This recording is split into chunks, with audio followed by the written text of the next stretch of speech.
Y hoy vamos a arrancar una serie de aprendiendo a adorar a Dios. Vamos a arrancar esta serie donde vamos a ir a lo largo de la serie a aprender a cómo podemos amar a Dios, cómo podemos honrarle, cómo podemos adorarle. Así que aquí tenemos a Julito, arranca la serie con nosotros. Padre amado, gracias por la vida de Julito. Papá, gracias por este hombre de Dios que escucha de tu Santo Espíritu, Señor.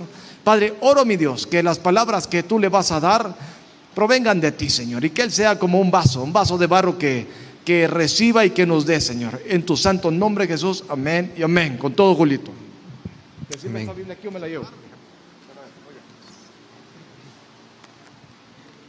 Sabe, traía mis apuntes, mi cuaderno de notas y salí corriendo para llegar aquí muy temprano y lo olvidé.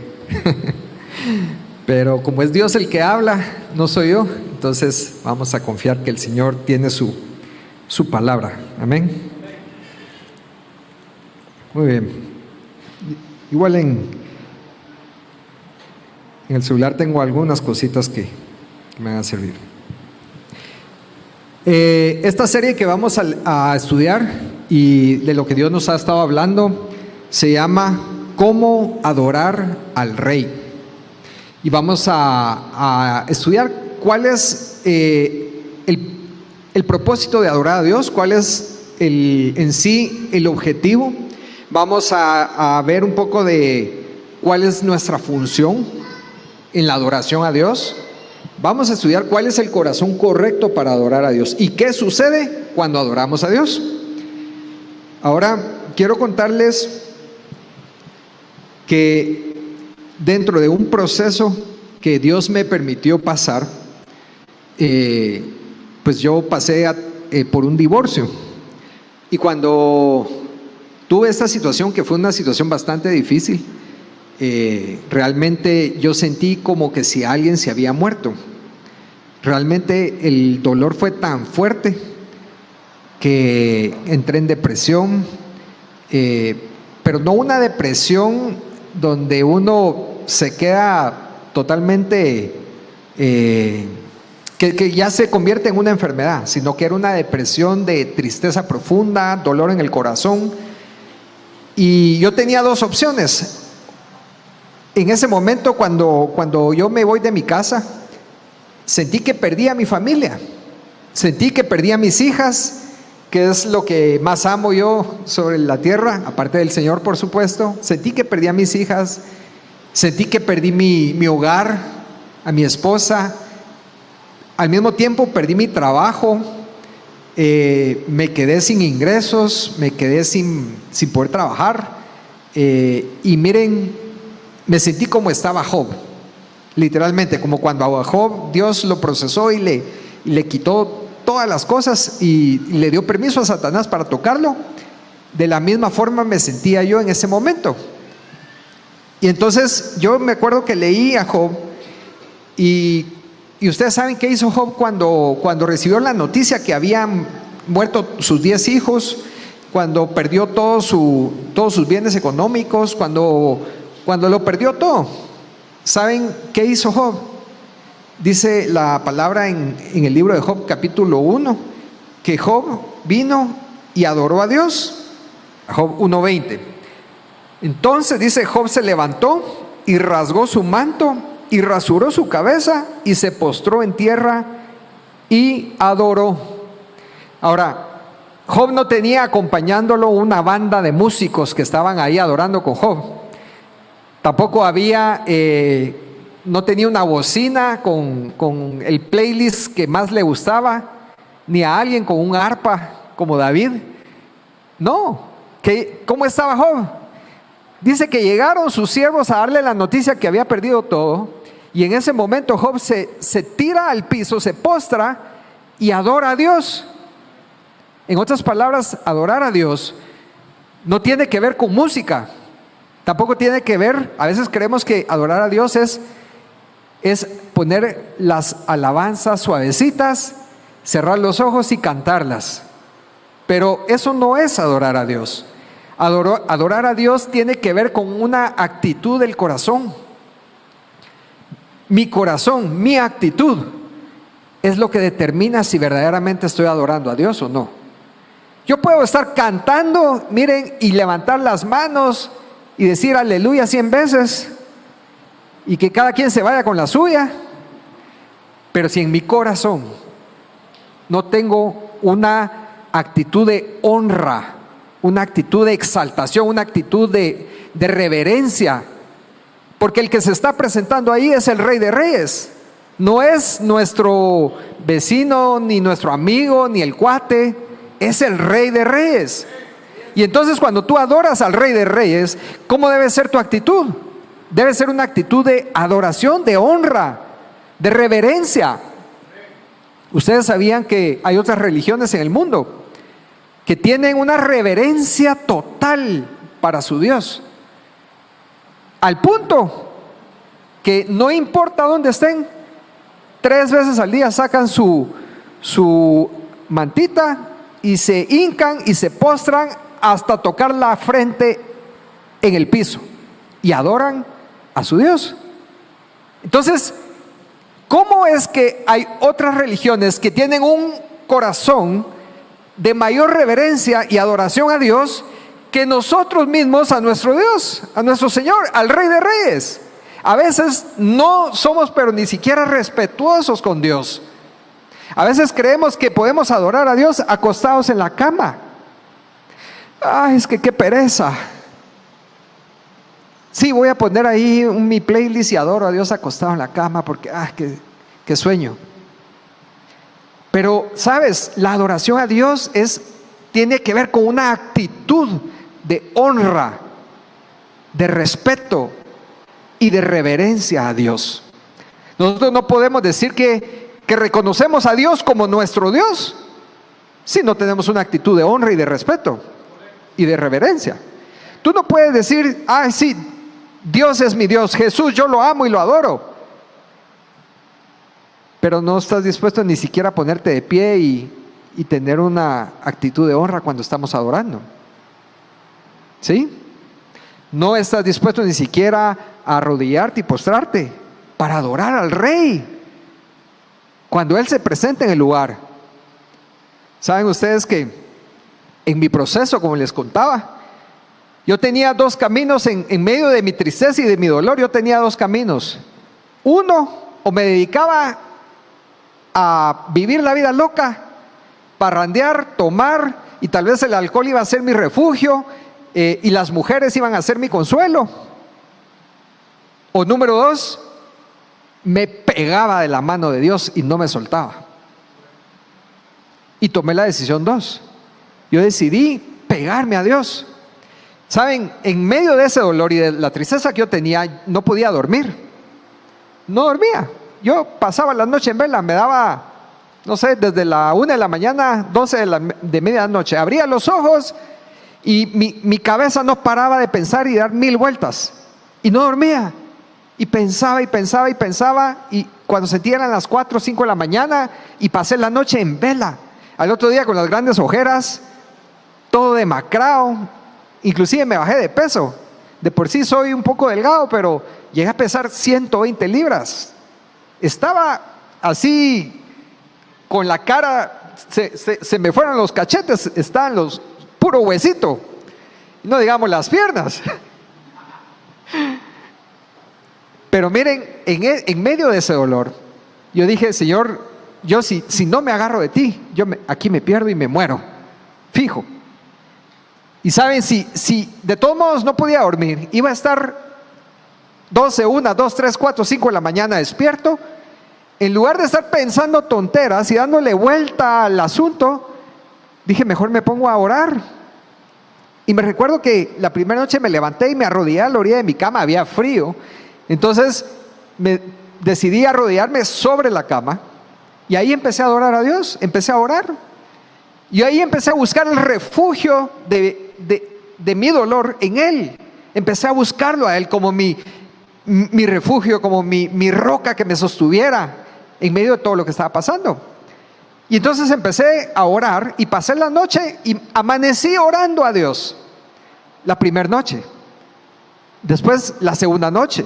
Y en medio de mi dolor, yo anhelaba llegar a mi casa, y vivo solo, llegaba a anhelar a mi casa y ponerme a orar, porque ahí en ese momento yo encontraba consuelo y refugio, yo ahí encontraba esperanza y me ponía a orar y agarraba la Biblia y yo le decía: Señor, por favor, háblame, y abría la Biblia y me aparecía Segunda de Crónicas 15, ya lo he contado otras veces, y me decía el Señor en la Biblia la historia del rey Asa, y le decía el profeta: rey Asa, dice el Señor que si le buscas con todo tu corazón, lo vas a encontrar, pero si tú te alejas de él, él se alejará de ti.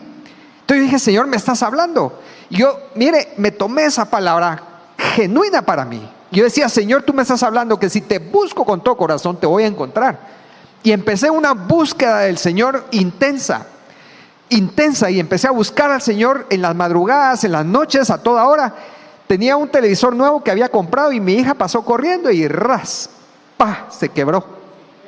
Sin tele. El Señor me dejó sin tele, pero ¿sabe? Me dejó sin tele a propósito, porque Él no quería que yo estuviera distraído con absolutamente nada. Y entonces me quitó la tele, ya no tenía otra cosa que ver, y en el celular lo único que quería ver eran prédicas o música de oración. Eso era todo, porque yo estaba enfocado en que Dios era mi único rescate, salvavidas, para salir de donde yo estaba. Y entonces pasaron los días y yo en las madrugadas orando y adorando, orando y buscando a Dios. Y días, pasó 1 mes, 2 meses, 3 meses, 4 meses, 5 meses, 6 meses, pasé así. Y mire, cuando de repente empiezo a escuchar a Dios, en medio de esa búsqueda constante, de repente escucho a Dios y el Señor me habla. Y de repente estoy yo una noche, una madrugada en mi cuarto, estoy arrodillado sobre mi cama y veo que de la ventana entraban unas como bolas así, pero eran de fuego, y entraban las bolas. Y yo vi eso y me asusté y dije: ¿qué es esto? Pero las bolas entraban y me atravesaban, pasaban y llegaban a mí. Y yo dije: Señor, ¿qué es esto? Y el Señor me dijo: es mi gloria que te está visitando. Allí en medio de la madrugada, en mi habitación, el Señor me visitaba. Yo veía las bolas de fuego que pasaban y entraban en mi ventana. En otra oportunidad estaba yo orando, y esto no se lo he contado a muchas personas, no lo he dicho en público, se los voy a contar hoy por un testimonio que vamos a leer en un momento. Yo estaba adorando a Dios arrodillado sobre mi cama, al punto que me dolieron las rodillas de estar arrodillado, y entonces me senté sobre mi cama, recostado en el respaldo de la cabecera, y seguía adorando a Dios. Yo estaba, miren, concentrado adorando a Dios, y yo sentía la presencia del Señor, sentía la gloria de Dios, sin música ni nada, en silencio, adorando a Dios. Yo, mire, estaba hablando lenguas, yo glorificaba su nombre, glorificaba su poder, su santo nombre. Yo hablaba cosas buenas de Él, y yo estaba así, mire, metido en un éxtasis, cuando de pronto, no me va a creer, o tal vez sí me va a creer, pero mire, cuando en eso abro mis ojos y no estoy tocando la cama, estoy flotando encima de la cama. Y cuando yo vi que iba para arriba, porque sentí que el techo se me acercaba, me asusté. Y en ese momento que me asusté, dije: no, esto no, Señor, esto no. Y empecé a bajar, y pum, me coloqué sobre mi cama otra vez. Esto no lo he contado, no se lo he contado a nadie, es primera vez que lo cuento. Yo no sé qué iba a pasar, no sé si tal vez me hubiera quedado, si hubiera seguido, si no hubiera abierto mis ojos y si no me hubiera visto que estaba flotando, no sé qué hubiera pasado. Algo iba a pasar ahí, yo no sé. Tal vez me doy en la cabeza con el techo, no sé. Pero miren, viví unas experiencias en la presencia del Señor impresionantes por buscarlo a Él. Entonces, quiero leerles una historia. Estoy leyendo un libro que nos compartió el pastor Werner, que se llama ¿Cómo adorar al Rey? Y en el libro hay un testimonio, y quiero leérselos. Dice: una vez conocí a un hombre que caminó hasta la orilla de un campo. Era un día nevado. Mientras permanecía de pie en el suave silencio y contemplaba los árboles cubiertos por la nieve, el sol adornaba las colinas onduladas de blanco, imperturbable, en donde solía crecer el maíz. Por encima de él el cielo se extendía un espeso azul infinito, y el campo frente a él plegado como olas en un mar de leche. Y la quietud era simplemente asombrosa. El corazón del hombre se llenó hasta rebosar con esa belleza, de modo que levantó los brazos a Dios, cerró los ojos y adoró. El cuate vio un campo que parecía un mar de nieve, los árboles llenos de nieve, las montañas alumbradas por el majestuoso sol y un cielo azul infinito.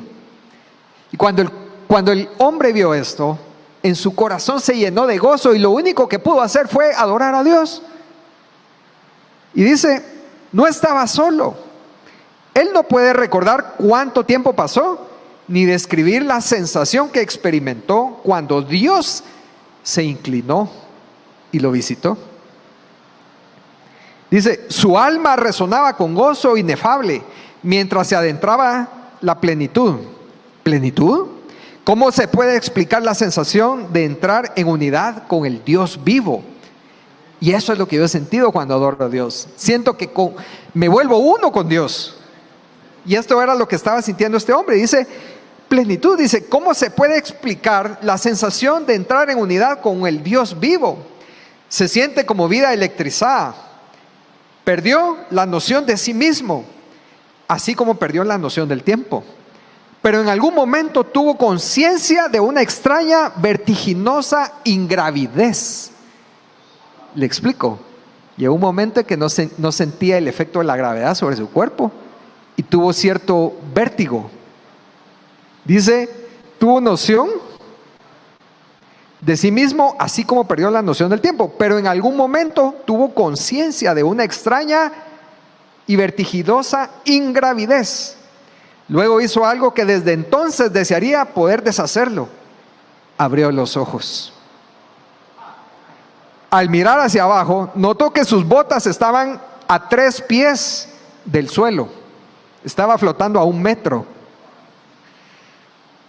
Y él giraba en lentos círculos en el aire, como un niño pequeño a quien su padre daba vueltas y levantaba en sus brazos. Él se elevaba continuamente.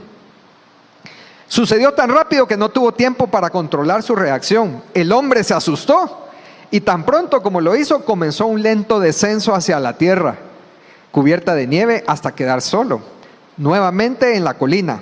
Durante mucho tiempo permaneció allí contrariado y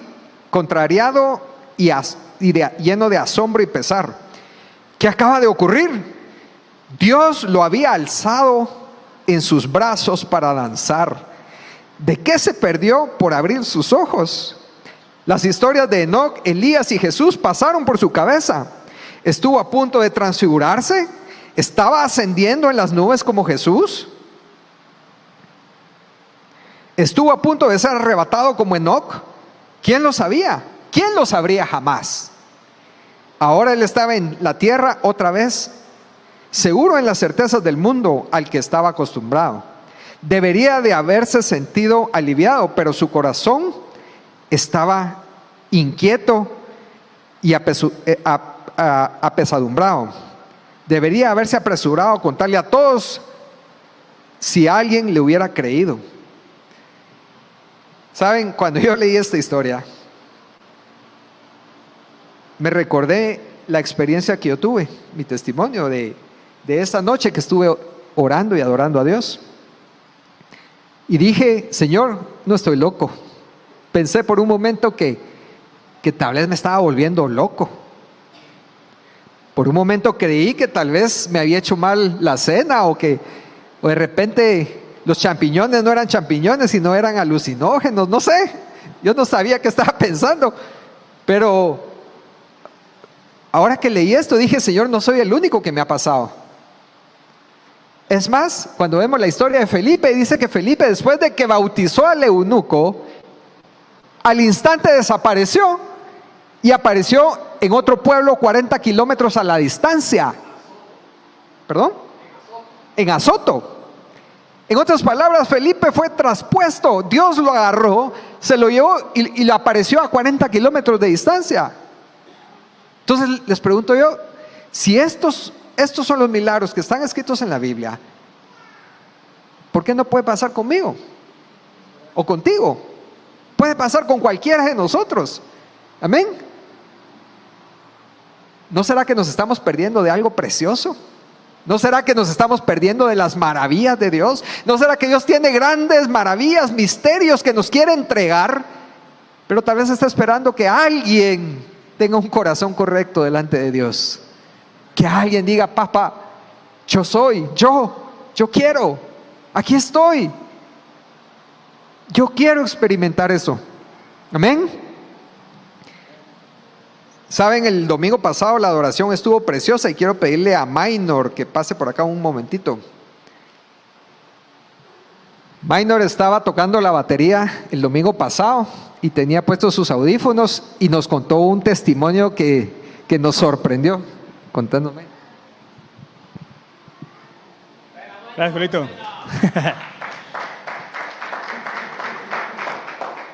Pues cada lo que está diciendo Julito, estaba llorando en la casa y diciéndole a Dios, mira, de verdad ya no, o sea, no quiero ser yo el que me prepare para hacer algo para mí, o sea, quiero hacerlo para ti. Y creo que todo el equipo de alabanza en sus oraciones lo que tiene es no dar un show de música, sino realmente adorar a Dios en ese momento. Y pues estaba sentado en la batería, ya llevamos bastante tiempo, ya estaba así como yo, el pastor no se apura, ¿verdad? Pero se para Martín y dicen, vamos a ir a otro nivel. Y yo tenía puesto los in-ear y empieza a sonar como perdí la noción de lo que estaba haciendo, perdí la noción de en dónde estaba y empiezo a sentir como que yo dije, puchica, toda la congregación está cantando, pero está cantando muy fuerte. Entonces me quité el primer in-ear y seguí escuchando como que teníamos un coro así enorme de personas de ángeles y perdía como la noción, me quité el otro. Yo no sabía ni qué estaba haciendo, no sabía qué estaba tocando, seguí solo en la batería. Yo abrí los ojos y empecé a ver a todas partes y solo sentía de verdad ese coro que teníamos atrás, pero era de muchísimas personas, ¿verdad? Y en ese momento dije yo, estos son los ángeles de Dios que están aquí con nosotros. Y empecé a llorar ahí en la batería y solo seguía tocando, ya ni sabía qué estaba tocando, solo seguía y Dios me dijo que teníamos el respaldo de Él al momento de la adoración, y eso me llenó mucho porque es algo que el equipo de alabanza, y me incluyo, es lo que queremos traer en ese momento. Y muchas veces no lo valoramos, muchas veces estamos, ¿verdad? Ahí en la silla solo como, qué bien canta, o nunca se me olvidará un día que estábamos en otra iglesia y le iba a estar, mira, no me puedo concentrar porque no me gusta cómo canta ese que está cantando. Y Esther me dijo que no se te olvide que lo que está haciendo es adorando a Dios. Y lo que tú deberías de estar haciendo es adorando a Dios, no viendo si está o no está afinado. Y eso me pegó bastante y dije, ok, Dios, eso es lo que quiero hacer para ti. Y fue lo que pasó. Teníamos ángeles y yo escuchaba, pero de verdad era así estrendoso, era demasiado, era un coro de demasiadas voces de demasiadas personas y sonaba súper entonado y ya no pude parar de temblar en toda la adoración. ¿Sabes? Si en nuestro corazón está arrancar esta serie es porque he visto que Dios nos va a llevar a un nivel de alabanza y adoración precioso. Pido a Dios que pudiéramos tener violines, chelos, trompetas, ¿verdad? Pido a Dios que pudiéramos tener una orquesta aquí, ¿sí? Pido a Dios que esto pueda ser así. Pero sí le voy a profetizar esta iglesia va a ser conocida por la alabanza y la adoración. La gente va a venir a adorar. Va a venir a adorar porque lo que Dios hace con nosotros no es cualquier cosa, como lo dijiste. No es cualquier cosa. El que tiene los ojos abiertos al Espíritu Santo y puede entender lo que ocurre aquí los domingos, ¿sí? Podríamos pasar 3, 4, 6 horas, podríamos hacerlo. Pero es para el que tiene los ojos abiertos a la presencia del Espíritu Santo. Se te abrieron los ojos, minor. Pero le animo a que ponga el corazón, como Julito nos está enseñando, de búsqueda y de amor por Dios. Él se va a encargar de mostrarse a usted. Gracias, minor, gracias, Martín. Pues, ¿sabe? Hay un abismo muy grande entre los ministros que están acá sirviendo y la iglesia, el pueblo. Este abismo ha sido como cierto distanciamiento, y la gente que está en la CIA llega a un punto en que se identifica como que es otro grupo que está en la CIA, y los que están acá son otro grupo aparte. Y ese abismo nos hace creer que el estar aquí no es para todos. Nos hace creer que el adorar a Dios no es para todos. O nos hace creer que con el simple hecho que yo llegue, me sienta en la silla y ponga atención, listo, ya cumplí. Pero estamos muy equivocados. Y miren, no es culpa de nadie. Al final, así hemos sido enseñados desde hace mucho tiempo, desde hace 2000 años, desde que Jesús arrancó la iglesia y los discípulos de Jesús iniciaron con la iglesia y se escribió la palabra, los evangelios, se escribieron las cartas de Pablo y estaba escrita la Torá, los profetas. Pero ¿sabe qué hizo la iglesia en esa época? Dijo, esto es muy santo para que todo el mundo lo lea, y lo guardaron. Y entonces la gente no tenía acceso a poder leer lo que estaba escrito. No había acceso, es más, estaba escrito en latín y únicamente se podía leer en latín. Y todo aquel, en la época del oscurantismo, todo aquel que tradujera una Biblia, estaba cometiendo herejía y había que quemarlo y matarlo. Pero miren, no es así. No hay un abismo entre el pueblo de Dios y los que están sirviendo. No hay una barrera.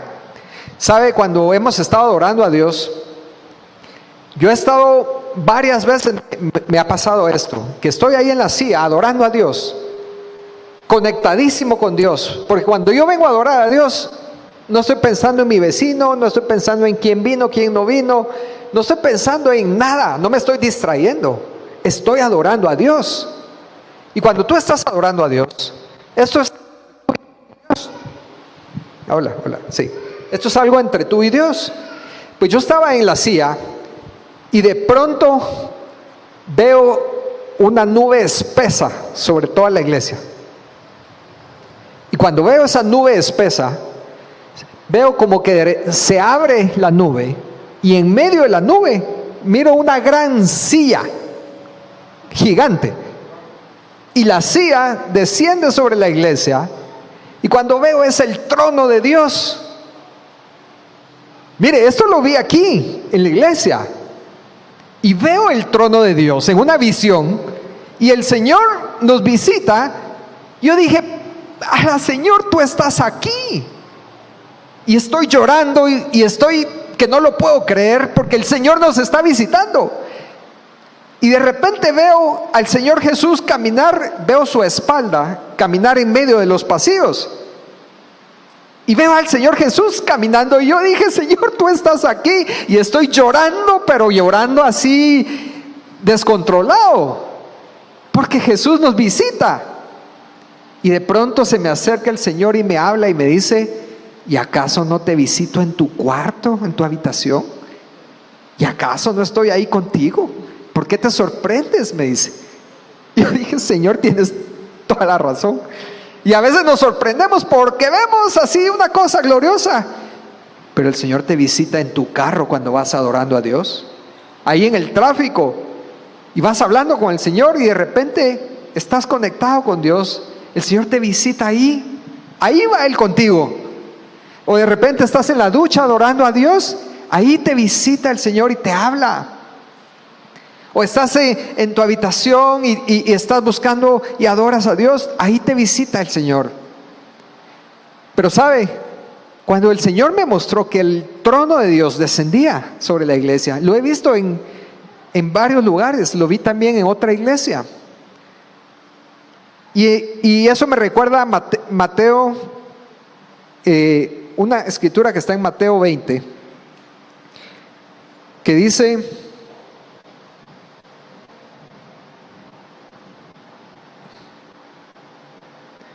Mateo 18:20, que donde 2 o 3 están reunidos en su nombre, cuando 2 o 3 personas están reunidas en su nombre, Dios está ahí en medio de ellos.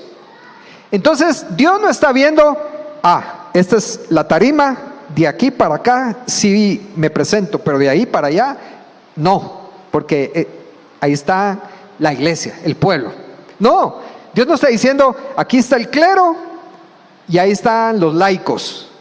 No, Dios se presenta, porque dice que cuando hay 2 o 3 reunidos en su nombre, Él está ahí. Dios se presenta cuando hay 2 personas adorando a Dios. Y yo lo he visto cuando estoy solito adorando a Dios. Cuando estoy solo, ahí está el Señor. Entonces dice la palabra, cuando hay 2 o 3 que se reúnen en mi nombre, Dios está ahí. Entonces no hay una diferencia entre el pueblo de Dios y los ministros de Dios. No existe tal diferencia, porque Dios a todos nos mira igual. Ahora yo les pregunto, ¿quién creen ustedes que son ustedes? ¿Cuál es su identidad? ¿Quién eres tú? Alguien podrá decir, no, yo soy ingeniero y tengo maestría en no sé qué y me dedico a no sé cuánto. Pero eso no es lo que eres. ¿Quién eres tú? Alguien más podrá decir, no, yo soy abogado o soy médico. ¿Quién eres tú? Nosotros somos lo que Dios dice que somos. Amén. Y quiero que vamos a descubrir qué dice el Señor que soy yo. Éxodo capítulo 19. Éxodo 19, vamos a leer del versículos 5 y 6. Dice: ahora pues, si diereis oído a mi voz y guardareis mi pacto, vosotros seréis mi especial tesoro sobre todos los pueblos, porque mía es toda la tierra, y vosotros me seréis un reino de sacerdotes y gente santa. Estas son las palabras que dirás a los hijos de Israel. ¿Saben? Nosotros somos sacerdotes del Dios Altísimo. Eso es lo que somos. Dios dice acá: si guardas mi pacto y escuchas mi voz, seréis mi especial tesoro. Y dice, y vosotros. Hola. Ok. Dice, y vosotros me seréis un reino de sacerdotes y gente santa. ¿Sabes? El modelo original del Señor es que seamos sus sacerdotes. Ese es el plan de Dios. Desde el momento en que tú te vuelves hijo de Dios. Ahora, ojo, no todos son hijos de Dios. Hay hijos de Dios y hay hijos del diablo. Sí, la parábola del trigo y la cizaña. Pero si tú eres hijo de Dios, ¿por qué? Porque le abriste tu corazón a Jesús. Jesús vino a morar en tu vida y lo has declarado como tu Señor y tu Salvador, y has creído en el sacrificio en la cruz del Calvario. Entonces eres hijo de Dios. Amén. A ver, ¿quién de aquí es hijo de Dios? Que levante su mano. Amén. ¿Quién no la levantó? Vamos a ver. Si eres hijo de Dios, dice acá, vosotros me seréis un reino de sacerdotes. Tú eres un sacerdote de Dios. Y esa es la identidad que tienes que conocer, tienes que saber, tienes que tener claro que tú eres un sacerdote de Dios. Tú no eres un ingeniero o un músico, tú no eres un doctor, tú no eres un empresario, tú eres un sacerdote de Dios. La próxima vez que alguien te pregunte, ¿tú qué eres?, le vas a responder, yo soy un sacerdote. O sacerdotisa. No, no se dice así. Bueno, sacerdote para hombre y para mujer. Dejémoslo en sacerdote. La próxima vez que tú te veas a un espejo, vas a ver en el reflejo que el que está ahí es un sacerdote de Dios. ¿Sí? Amén. Ahora, una cosa es que yo se los diga, otra cosa es que ustedes se lo crean realmente. ¿Sí? Es necesario que lo creas, porque si tú crees con todo tu corazón que verdaderamente Dios te llamó como un sacerdote, hay derechos, pero hay obligaciones que debemos de cumplir como sacerdotes de Dios. ¿Sí? Vamos a leer un poquito sobre cuáles son los derechos y obligaciones del sacerdote de Dios.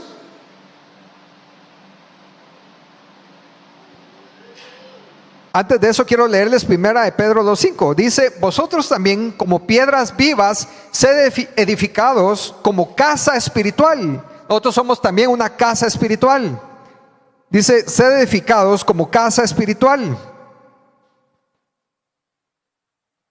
Y sacerdocio santo, para ofrecer sacrificios espirituales aceptables a Dios por medio de Jesucristo.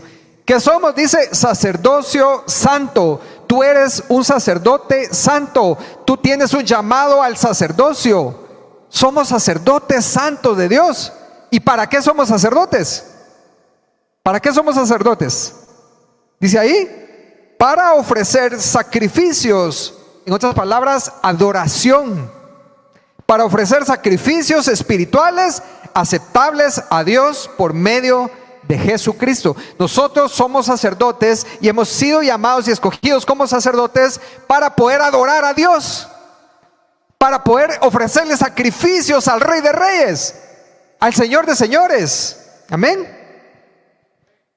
¿Se la creen o no se la creen? ¿Sí? Los veo así como muy calladitos, o el calor ya los adormeció un poco. Si alguien se está durmiendo, póngase de pie, así se despabila un poco. A ver, pongámonos todos de pie, un momentito, solo así nos estiramos, nos sacudimos el calor, así sacudite el calor, el sueño, echarlo por ahí, que se vaya para otro lado con el vecino. No son bromas. Sí, estírate, si no te estás perdiendo de una palabra preciosa. Amén. Muy bien, pueden tomar su lugar. El calor está rico. Entonces dice acá que somos sacerdotes santos para ofrecer adoración, para ofrecer sacrificios a Dios. Amén. Luego dice, vamos a leer Isaías 43, versículo 7. Si me acompañan a Isaías 43, 7. Dice, todos los llamados de mi nombre, para gloria mía los he creado, los formé y los hice. Entonces Dios está hablando en Isaías 43, 7 que Él nos creó, ¿sí? Dice, todos los llamados de mi nombre para gloria mía los he creado. ¿Para qué te creó Dios? Para su gloria, para que lo adoremos. Dios te creó para adorarlo, Dios te creó para alabarlo, Dios te creó para darle gloria a Él, ¿sí? Para ministrarlo. Para eso te creó Dios. Dice después, vamos a ver entonces las funciones de un sacerdote. Y un sacerdote, según el libro de Números, capítulo 1, versículo 49,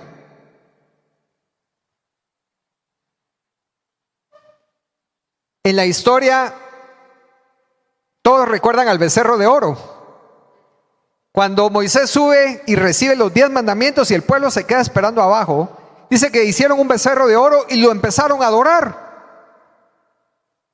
Y cuando Moisés baja con las tablas de la ley, dice que en ese momento se enojó y las quebró.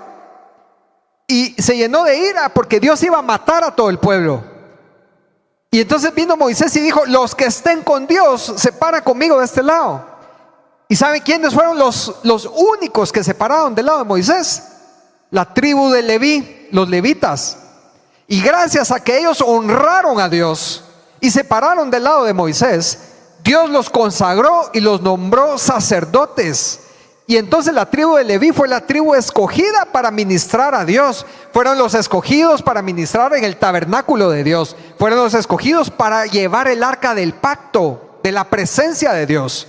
Cuando Dios los movía y se iban de un lugar a otro, eran los que encargados de desarmar la tienda de la reunión, de levantar todas las cosas, de cargar el arca del pacto y caminar hacia el lugar donde Dios los estaba guiando.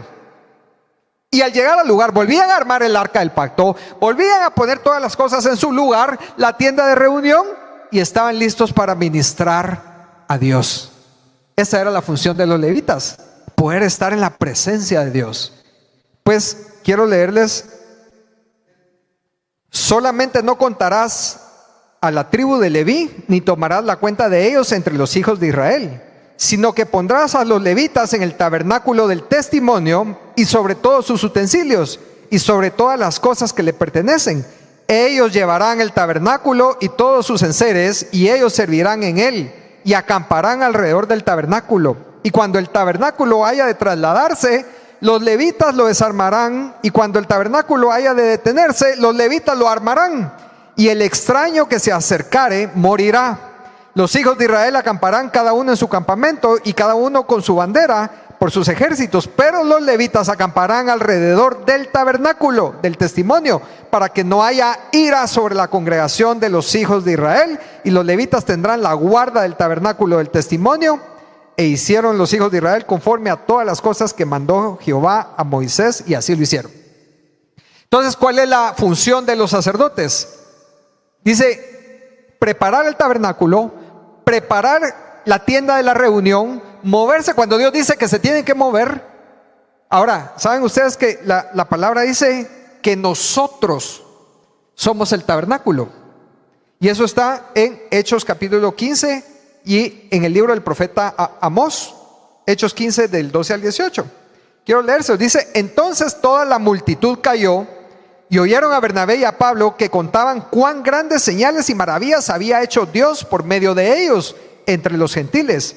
Y cuando ellos callaron, Jacobo respondió diciendo: varones hermanos, oídme. Simón ha contado cómo Dios visitó por primera vez a los gentiles para tomar de ellos pueblo para su nombre. Y con esto concuerdan las palabras de los profetas, como está escrito: después de esto volveré y reedificaré el tabernáculo de David, que está caído, y repararé sus ruinas y lo volveré a levantar, para que el resto de los hombres busque al Señor, y todos los gentiles sobre los cuales es invocado mi nombre, dice el Señor, que hace conocer todo esto desde tiempos antiguos. ¿Sabe? El tabernáculo de Dios es nuestro corazón. Ese es el tabernáculo de Dios. Dice la palabra acá que Dios prometió a través de los profetas que Él iba a reedificar el tabernáculo de David. Cuando leíamos anteriormente en Números, todavía existía la tienda física, el tabernáculo, donde habitaba la presencia de Dios. Pero luego el Señor decide que ya no va a habitar en tiendas ni en edificios hechos de hombres, dice la Biblia en Apocalipsis, sino que habitaré en el corazón de los hombres, en medio de mi pueblo. Nosotros, a través del sacrificio de Jesús en la cruz, eso nos convierte, nos hace el tabernáculo de Dios. Entonces el sacerdote es el encargado de administrar el tabernáculo de Dios, es el encargado de mover el tabernáculo de Dios, es el encargado de ministrar la presencia de Dios. En otras palabras, nosotros como sacerdotes tenemos la responsabilidad de cuidar nuestro corazón, de administrar la presencia de Dios en nuestra vida, de caminar todo el tiempo en la presencia de Dios, y a donde vayamos que el Señor nos diga que debemos de ir. Y entonces, cuando el Señor de repente te manda a hacer alguna diligencia y estás, no sé, en la gasolinera, y de repente viene Dios, y como sos el tabernáculo de Dios, se acerca alguien, el gasolinero, y como sos el tabernáculo de Dios, Dios te permite poder ministrar la presencia de Dios a la vida de alguien que todavía no le conoce. Y sos instrumento de Dios, y estás en la cola del banco, y de repente Dios te permite hablar con una persona en la cola que de repente abre su corazón y te empieza a contar sus problemas, y puedes orar por esa persona y Dios toca su corazón. Porque donde tú vas, tú eres el embajador de Dios, y donde tú vas, la presencia de Dios va contigo. A ver, un embajador de un país, usted sabía que ese embajador llega a otro país y él representa al país de donde viene, ¿sí? Él está en el lugar y él en ese momento, él es el país de origen. Si se va el embajador de Guatemala a Estados Unidos, por ejemplo, él llega a Estados Unidos y él representa a Guatemala. Él es Guatemala en Estados Unidos en ese momento, porque está fungiendo una labor diplomática como embajador. Pues nosotros somos embajadores de Jesucristo. Y nosotros como embajadores de Jesús, a donde vayamos representamos a Jesús.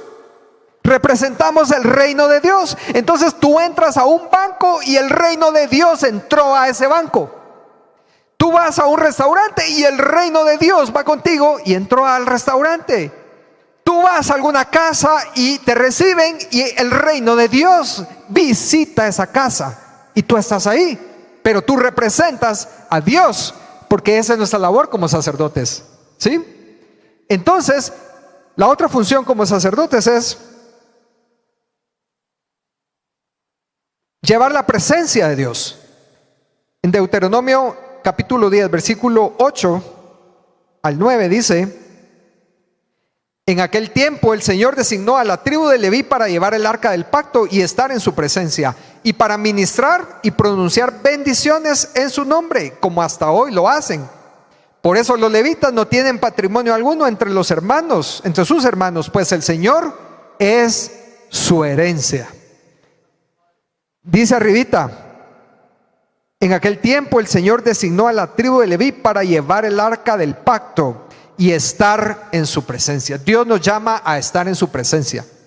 Como sacerdotes que somos, Dios te llama a estar en la presencia de Dios.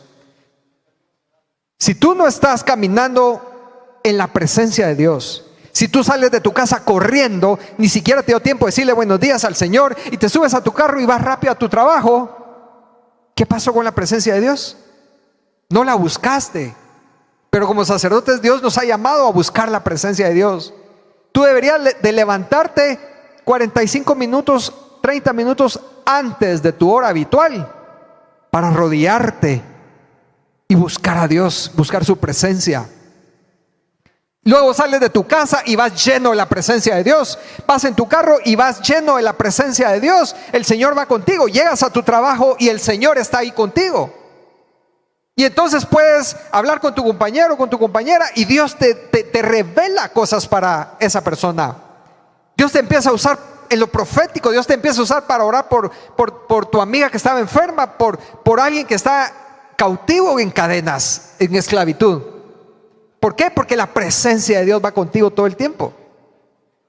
Hace poco nos pidieron, nos llamaron para que fuéramos a orar por una persona. Fuimos a su casa y oramos por liberación, y el Señor la liberó.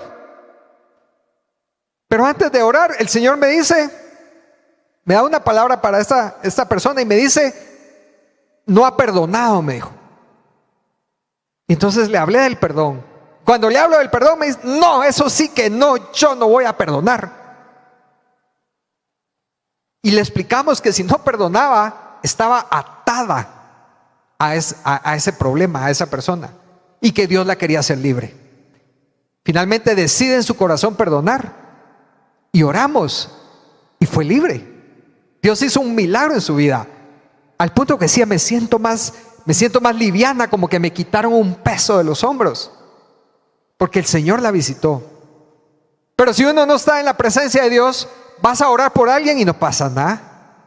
Vas a quererle dar una palabra a alguien y no escuchas a Dios, porque estás tan desconectado, porque no estás buscando la presencia de Dios. Entonces, como sacerdotes, nosotros estamos llamados a estar en la presencia de Dios. Amén. Punto número 3, estamos llamados a ministrar a Dios. Justo ahí en Deuteronomio 10, versículo 8 dice que estar en su presencia para ministrar. Nosotros fuimos llamados para ministrar a Dios. Eso significa adorar a Dios. Como sacerdotes tenemos el compromiso, la responsabilidad de ministrar a Dios.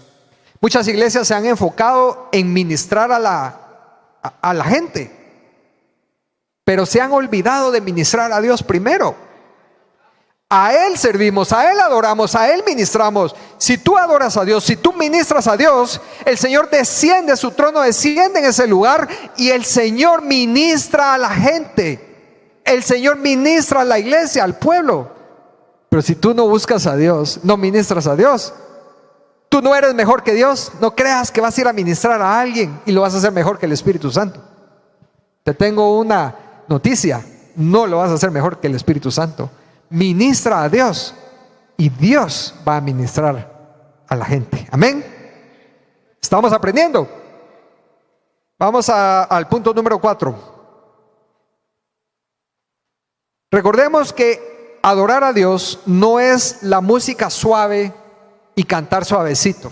Adorar a Dios es una actitud de nuestro corazón. Cuando nosotros adoramos y ministramos a Dios, tiene que ver completamente con la actitud de tu corazón. Ojo, porque el orgullo no te permite poder adorar a Dios. El orgullo en tu corazón, el orgullo en nuestro corazón no nos permite adorar a Dios. Y sabes, el orgullo es algo que traemos todos desde el día que nacemos. Traemos orgullo. De hecho, el enemigo sabía muy bien qué tan orgullosos éramos, que cuando tentó a Eva, le dijo: si comes de esto, de esta fruta, vas a ser como Dios y tus ojos serán abiertos. ¿Y qué hizo Eva? Oh, yo quiero ser como Dios. Orgullo. Y comió y pecó. ¿Sabes? El orgullo lo traemos desde nuestra raíz, pero cada vez que tú renuncias al orgullo, cada vez que tú le dices: Padre, te necesito, yo te necesito en mi vida, yo necesito de ti, te necesito porque sin ti no soy nada, sin ti yo no puedo, tú te estás haciendo humilde y te estás humillando delante de la presencia de Dios. Cuando tú te humillas delante de la presencia de Dios, estás renunciando a tu orgullo, y cuando renuncias al orgullo, entonces Dios se presenta a tu vida y Dios puede obrar en tu vida. ¿Por qué? Porque estás dejando el orgullo por un lado. Dios no puede habitar donde hay orgullo. No puede. El orgullo choca con Dios, o Dios choca con el orgullo. Es más, dice la Escritura que Dios resiste al orgulloso. Dios lo resiste. Si en tu corazón hay mucho orgullo, Dios no se te va a acercar. Es necesario que tengas humildad en tu corazón. Y para eso hay que doblar rodillas. Para eso tienes que poner la frente con el piso. Tienes que postrarte y decirle: Señor, sin ti yo no soy nada. Aquí estoy para adorarte. Cuando te vuelves humilde delante de Dios, el Señor se presenta a tu vida. Amén.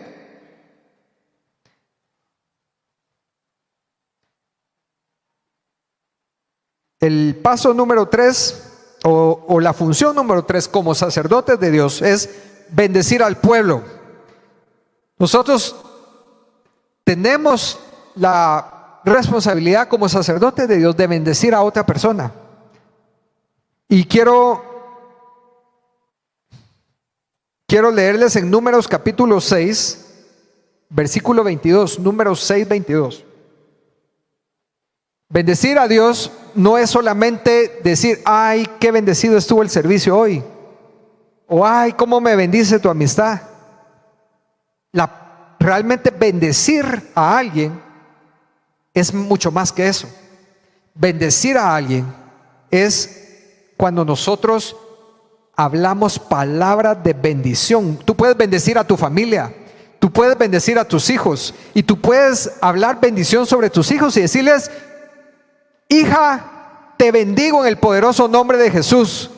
Hija, Dios te va a levantar. Hija, tú eres una sacerdote de Dios, del Dios Altísimo. Y podemos hablar palabras de bendición. Ahora, número 6 nos da la bendición sacerdotal. Y miren, esta bendición la deberíamos saber todos de memoria, porque es la bendición sacerdotal. Número 6:22 dice: Jehová habló a Moisés diciendo: habla a Aarón y a sus hijos y diles: así bendeciréis a los hijos de Israel, diciéndoles: Jehová te bendiga y te guarde. Son 5 aspectos de la bendición sacerdotal, ¿sí? Aspecto número 1: Jehová te bendiga y te guarde. Número 2: Jehová haga resplandecer su rostro sobre ti y tenga de ti misericordia. 3. Número 4: Jehová alce sobre ti su rostro y ponga, número 5, en ti paz. 5 aspectos de la bendición sacerdotal que todos deberíamos de conocer y saber. Cuando nosotros bendecimos con la bendición sacerdotal a nuestra familia, a nuestros hijos e hijas, dice después, dice en el último versículo, dice: y Jehová alce su rostro sobre ti y ponga en ti paz, y pondrán mi nombre sobre los hijos de Israel, y yo los bendeciré. ¿Quién quiere ser bendecido de parte de Dios? Amén. ¿Sí? Vamos a aprender la bendición sacerdotal. Ahí se las dejo, tomen nota, la pueden memorizar, aprender después en casa. Y el último punto, la función número 5 como sacerdotes, es ayudar a otros a adorar a Dios. Nosotros tenemos la responsabilidad de enseñarle a la gente a adorar a Dios. Tenemos la responsabilidad de ayudar al pueblo a adorar a Dios. En Segunda de Reyes 17:26 está la historia cuando Israel pecó delante de Dios y fue capturado por los asirios. Pero los asirios que ocuparon la tierra de Israel llevaron a sus propios dioses y llevaron a sus ídolos, y dice que salieron leones y los empezaron a comer. Y entonces se asustaron y no sabían qué estaba pasando, y vino un sacerdote y les dijo: es que ustedes no están adorando al Dios que habita en este lugar. Y entonces el rey de los asirios dice que mandó a llamar a los levitas para que les enseñasen a cómo adorar a Dios. Dice el versículo 12, Segunda de Reyes 17, versículo 26. Por esa razón mandaron un mensaje al rey de Asiria, en el cual le decían: la gente que has mandado a habitar las ciudades de Samaria no conoce las costumbres religiosas del Dios de ese lugar. Él ha enviado leones a destruirlos, porque no lo adoraron como se debe. Entonces el rey de Asiria ordenó: manden de regreso a Samaria a uno de los sacerdotes desterrados, y que viva allí y les enseñe a los nuevos residentes las costumbres religiosas del Dios de ese lugar. Entonces uno de los sacerdotes que había sido desterrado de Samaria regresó a Betel y les enseñó a los nuevos residentes cómo adorar al Señor. Y los leones se fueron. Mira, yo no sé qué leones han aparecido en tu vida, o qué dificultades se han presentado porque no has tenido el corazón correcto para adorar a Dios.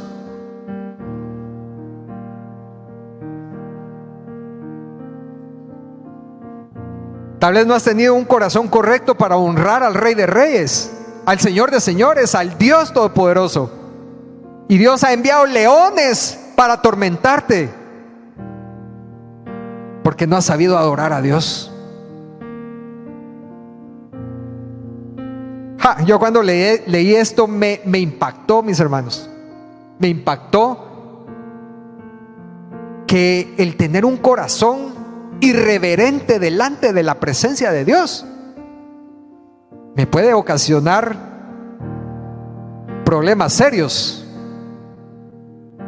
No sé si ya lo vieron, pero nuestra función es enseñarle al pueblo a adorar a Dios.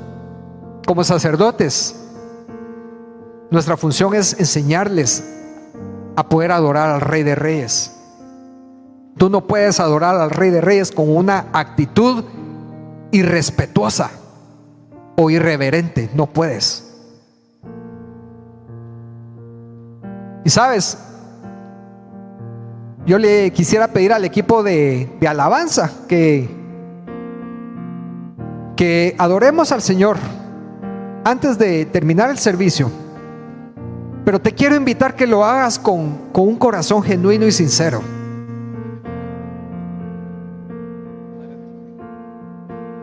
Sabe, la palabra de Julito está tan preciosa y tan poderosa que hoy quisiera exhortar a los padres de familia, a los padres de familia, a los sacerdotes, a los que Dios les dio la oportunidad de recibir de Dios y dar de Dios, a que tomen en cuenta esta palabra. Esta palabra es para nosotros los sacerdotes, los padres, los que Dios nos permite dirigir una familia. Así que vamos juntos. Si tú como papá o mamá no has enseñado a tus hijos a adorar a Dios, es nuestra responsabilidad hacerlo. Es tu función hacerlo. Debemos enseñar y educar a nuestros hijos a adorar a Dios. ¿Sí?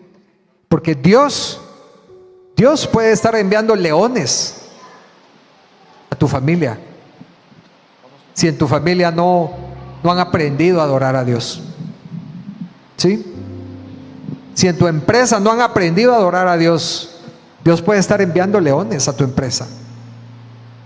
Porque si tú has dicho esta empresa es de Dios, entonces ahí se le adora a Dios. Le guste al que le guste y al que no le guste. Ahí se adora a Dios. Amén. Vamos a adorar a Dios y si nos apoyan ahí con la que el Señor les ponga en su corazón. Y pongámonos de pie, mis hermanos. Vamos. Y sabes, quiero pedirte que tengas en este momento, que tengas una actitud de respeto, de honra, de reverencia a Dios. ¿Sí? Con un corazón genuino, sincero, humilde delante de la presencia de Dios, sin altanería, sin egocentrismo, sin orgullo. Con un corazón que puedas decir: papá, aquí estoy, aquí estoy. Que puedas decirle: Señor, aquí estoy. Que no te importe el que te mire el que está a la par, que no te importe el vecino, que no te importe qué van a decir, porque eso es orgullo. Deja el orgullo, renuncia al orgullo y pon tu corazón humilde delante de Dios y dile: Padre, aquí estoy para adorarte, para adorarte, para adorarte, para adorarte, porque soy tu sacerdote, soy tu sacerdote. Señor, mi identidad es la que tú dices que yo soy, y tú dices que soy tu sacerdote. Adoremos, adoremos, adoremos, adoremos. Santo, santo, Dios todopoderoso. ¿Quién fue, quién es y quién vendrá?